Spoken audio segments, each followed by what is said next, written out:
अदृश्य हो जाता है।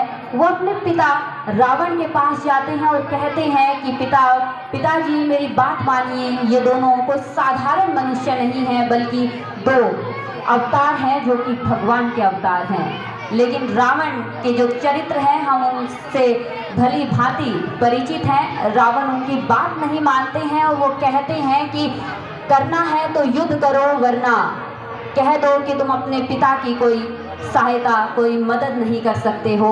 इसीलिए जो मेघनाथ हैं वो दोबारा रणभूमि में आते हैं, दोबारा से लखन के साथ युद्ध करते हैं।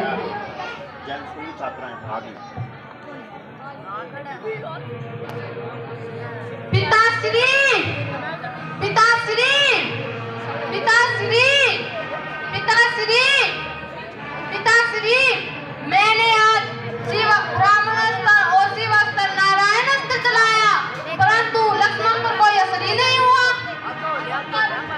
उनका दर्द विभीषण ने बताया होगा। नहीं, उन तोड़ देवताओं के सिवा इस धरती पर कोई नहीं जानता।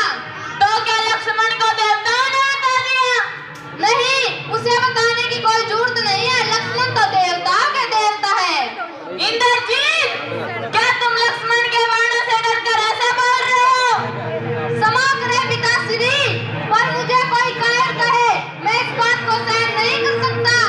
तुम्हारी मति मारी है इंद्रजीत। ये भाषा किसी वीर योद्धा की है। तुमसे किसने कह दिया? वो वनवासी नारायण का अवतार है। इंद्रजीत, याद रखो, जो सुबह अपने आप को मिट्टी में मिला दे, भगवान भी उसका साथ नहीं देता।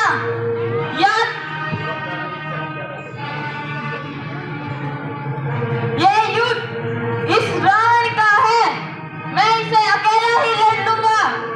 पिताश्री, क्षमा करें, परंतु मैं आपके कल्याण के लिए ही यह बात करने आया हूँ। जहाँ तक मेरा सवाल है, मैं युद्ध शुरू कर चुका हूँ। तुम्हारी जय हो इंद्रजीत, तुम्हारी जय हो इंद्रजीत, तुम्हारी जय हो इंद्रजीत। आशीर्वाद दे पिताश्री। रावण का आशीर्वाद लेकर मेघनाथ जो हैं वो दोबारा युद्ध के लिए जाते हैं और लक्ष्मण को कहते हैं कि आज का युद्ध तेरा और मेरा अंतिम युद्ध होगा। आज या तो तू नहीं होगा या तो फिर मैं नहीं होऊंगा। और जो मेघनाथ युद्ध से ओझल हो गए थे, अदृश्य हो गए थे, वो दोबारा फिर से लक्ष्मण के सामने आते हैं और उनसे फिर से युद्ध की ललकार लगाते हैं। उनसे कहते हैं कि आ मेरे साथ युद्ध कर, क्योंकि ये तेरे और मेरे बीच का अंतिम युद्ध होगा।